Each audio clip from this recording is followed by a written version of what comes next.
Fazilat tərbiyəsi ata-anadan başlandı namlıq kitabның davamı huzuringlarda. Mikrofon aldida Alinur Ablı Seydar.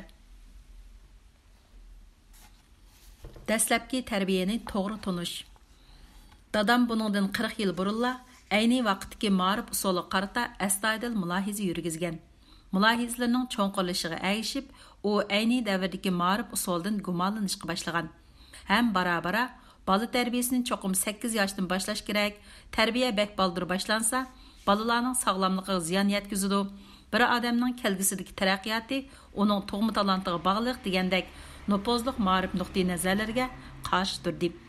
Shu zamondagi ma'rifshunoslar o'z qarashlarini o'zgarmas qonun deb qaraydi.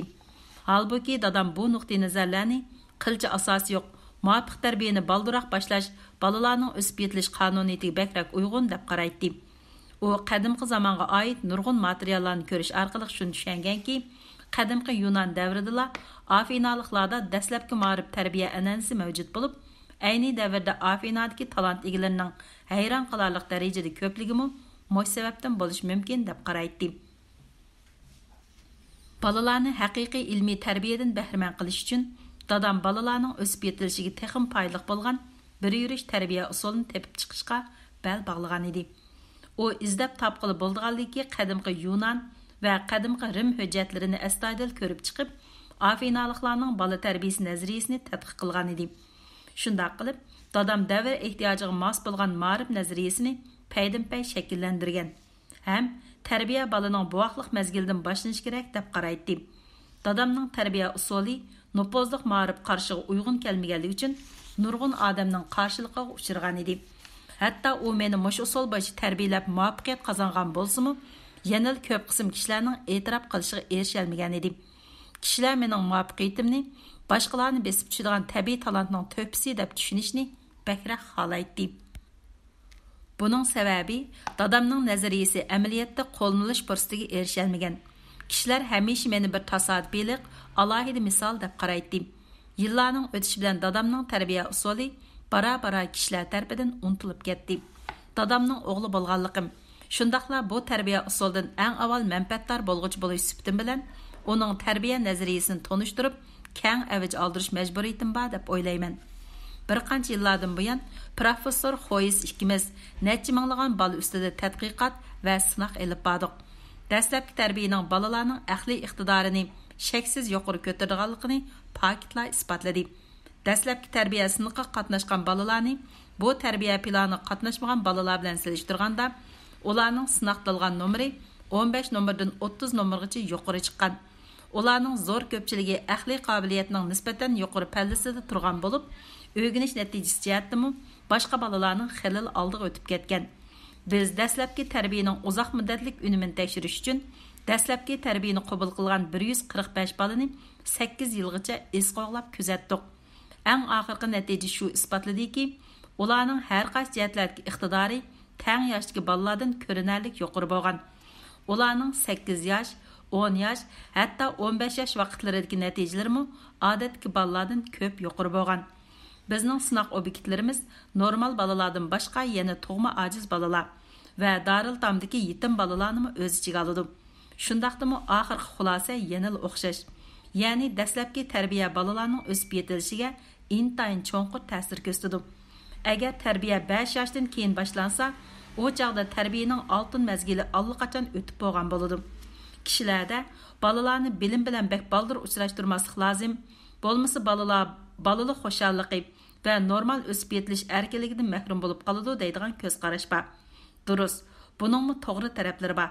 Chunki ba'zi ota-onalar o'z kasblarida ma'lum muvaffaqiyatlarga erishgachga farzandlarining o'z kasbiga varislik qilishini, texnik cho'ng natijalarga erishishini umid qilishidi. Shunga ular bolalarini cho'nglarcha qattiq qo'lliq bilan tarbiyalaydi. Tag'arg'i samanni niqtab tiqqanga o'xshash atalmish sistemalik bilimlarni ular zo'rlab tangdi. Natijada bolalar bu bilimlarni o'lik holda yodlaydi. Ularning bu bilimlarni chin ma'nosida tushunishidan so'z ochqili bo'lmaydi. Oqibatda bolalar o'rganishdan bezor bo'lib qolmay, balki balalik xo'shalligini yo'qotib qo'ydi.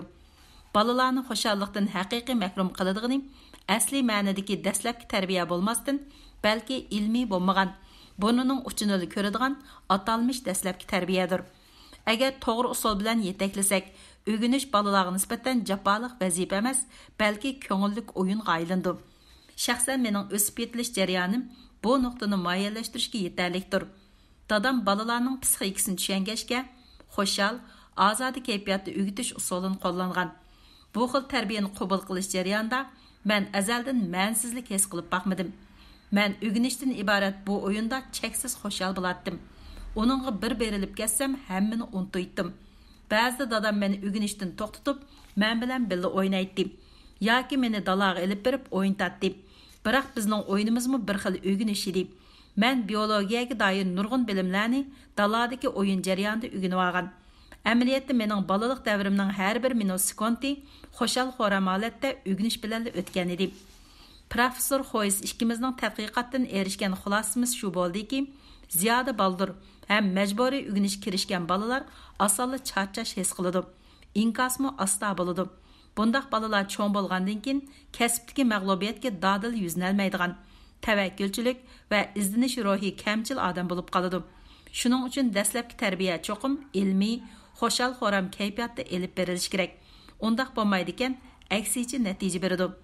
Dastlabki tarbiyaga qarshi turadigan kishilarning qarashicha, tarbiyani bek baldir boshlaganda balalarning salomatligi ziyon yetarmish. Yana taxi ularni moslashish iqtidori kamchil, o'zimchil, ichtar odam qilib qo'yarmish. Ish qilib ular aqli bor, ammo sog'lom badani va fazilat yo'q kishilarga tava bo'lib qolarmish. Halbuki bizning tadqiqot natijamiz dal buning aksicha. Biz dastlabki tarbiyani qabul qilib, aqliy qobiliyat ochgan 180 balani tekshirish orqali shuni bayqadikki, aqliy qobiliyati yuqori bu bolalarning yetilishi yaxshi. Badan eg'irligi, boy egizligi o'xshash yoshli bolalarning o'rtacha saviyasidan yuqori bo'lib, ular boshqa bolalar bilan nihoyat yaxshi chiqishib o'talaydi. Ular kichigidan munavvar adabiyot san'at asarlari bilan uchrashgan bo'lg'achqa, hissiyotga boy, axloq qarashimi odatdagi bolalardan kuchli. Ba'zilar aqliy qobiliyati favqulodda yuqori bolalarning faqat ma'lum jihatdan ifodasi ko'nalik bo'ladi deb qaraydi. Biroq amaliyat hargizmi bundoq emas. Bizning dastlabki tarbiyamizni qabul qilgan bolalarning universal saposi odatdagi bolalardan tuvan emas. Ular bilan odatdagi bolalar o'rtasidagi farq shuki, bu bolalarning qo'l amgigi qatorliq amaliyat fanlariga bo'lgan qiziqishi susroq, abstrakit nazariy fanlarga bo'lgan qiziqishi nihoyat kuchli. Buningdan boshqa ularning kitob o'qish iqtidorining yo'qligini odatdagi bolalar bilan selishtirish hargizmi mumkin emas. O'qirmanlarning aqliy qobiliyat bilan mijoz xarakteri o'rtasidagi munosabatni tushunishiga oson bo'lsin uchun tövanda dastlabki tarbiyani qabul qilgan bir qism bolalarning qisqacha ahvolini tunishtiramiz. Hans, o'g'il, 9 yosh, zehn ko'rsatkichi 130, salomatligi yaxshi, oq ko'ngil, mas'uliyat tuyg'usi kuchli. O'rta maktabning barliq darsliklarini o'rganib bo'lgan. Dadasi mashina remontchisi, madaniyat saviyasi yuqori emas, biroq bolaning tarbiyasiga intayin ko'ngil biladi. Esabilla, qiz, 15 yosh, oilasi boy, o'zi chiroyli, mijoz yaxshi, zehn ko'rsatkichi 135. Boy oilalarning qizlaridek takabburligi yo'q, kishilarga barobar muomala qila oladi. Hinter, o'g'il, 10 yosh, yetim bola, zehn ko'rsatkichi 130. Daril damda turadi.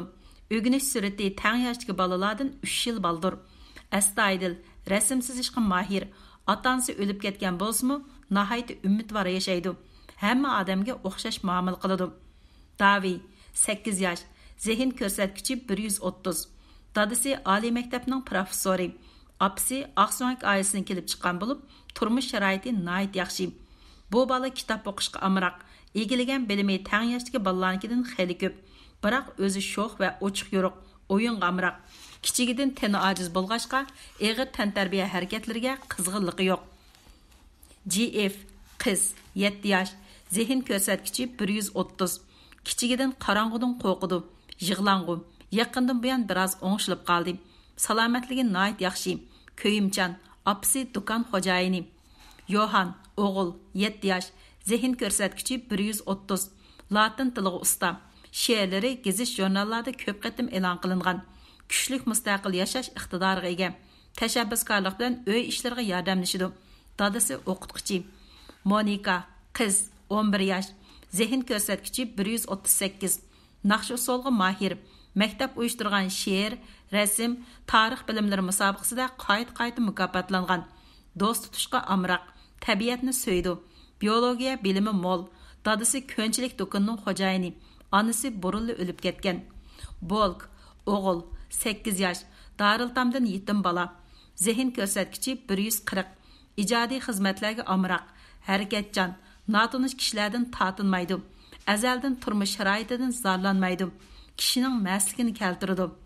CG, o'g'il, 10 yosh, zehn ko'rsatkichi 145. O'rganish natijasi izchil butun yillik bo'yicha birinchi bo'lib kelgan. Biroq buningdan mag'rurlanib ketmaydi.